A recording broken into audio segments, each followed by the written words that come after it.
vous risquez de prendre une position qui, aux yeux maintenant des autres experts, le grand débat reste toujours celui de lutter contre la corruption sur toutes ses formes et de faire respecter les lois environnementales pour la protection des différentes aires partout en RDC.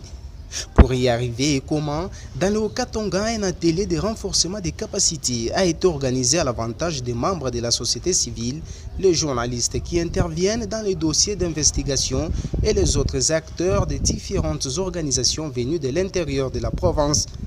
Chapeauté par l'ACAJ, Association congolaise pour l'accès à la justice, les participants ont été initiés à la formulation du monitoring et plaidoyer en matière de crimes liés à la corruption et faits assimilés. Après les mots de bienvenue du représentant de l'ACAJ dans le Haut-Katanga, Maître Georges Kapiamba, comme formateur, a abordé les notions sur les techniques de monitoring et plaidoyer en droits de l'homme, puis l'aspect lié à la corruption et faits assimilés. Une présentation qui a suscité un débat houleux direct des participants. À la deuxième intervention, avec Maître Timothée Mbouya, les participants ont été informés sur les crimes environnementaux avec un cas illustratif de parc Kundelungu et Upemba. Pourquoi il doit être propre, il doit être assaini? C'est justement pour éviter qu'il y ait des maladies. Et aujourd'hui, pendant que nous sommes en train de parler, il y a ce qu'on appelle la COP26 qui s'est ouverte.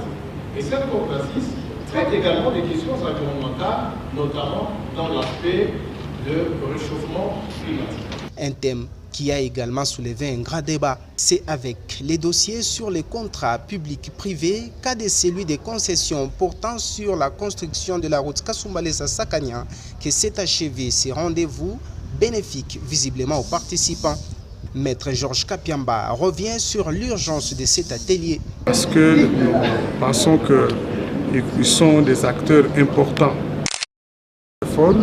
et qu'il faille leur au moins rappeler les fondamentaux nécessaires qui peuvent leur permettre de faire ce travail de monitoring, produire des rapports qui pourront contribuer à la lutte efficace contre les auteurs et les complices de ces crimes qui constituent des fléaux qui empêchent les Congolaises et les Congolais de jouir pleinement de leurs droits fondamentaux. Ce que nous attendons d'eux, c'est de prendre davantage les initiatives, mettre en pratique les connaissances acquises à l'occasion de cet atelier, mais prendre des initiatives dans le sens de pouvoir lancer des actions de terrain qui vont leur permettre de détecter de manière systématique les actes de corruption sous toutes ses formes, les dénoncer ou les porter à la connaissance des autorités judiciaires pour que les auteurs de ces faits et leurs complices puissent être poursuivis, éventuellement condamnés conformément aux lois de la République.